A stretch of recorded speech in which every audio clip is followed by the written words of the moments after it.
Ada 7 tawaran utama yang saya mahu ketengahkan pada hari ini. Iaitu yang pertama, ekonomi tempatan yang makmur. Kedua, meningkatkan keupayaan sara hidup rakyat. Tawaran ketiga, pembangunan infrastruktur setempat.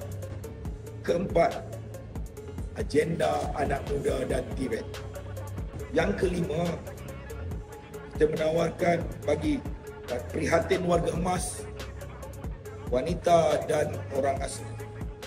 Yang keenam, pendidikan berkualiti untuk anak jati air kuning. Tawaran yang ketujuh, perkhidmatan adun yang berjiwa rakyat.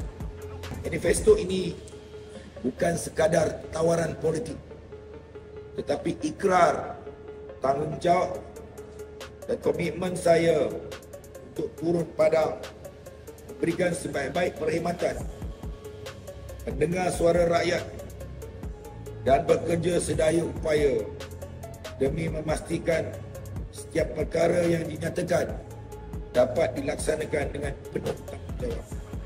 InsyaAllah, jika diberi kepercayaan sebagai wakil rakyat kawasan ini, saya insyaAllah akan pastikan visi air kuning sejahtera bersama diterjemahkan menjadi kenyataan.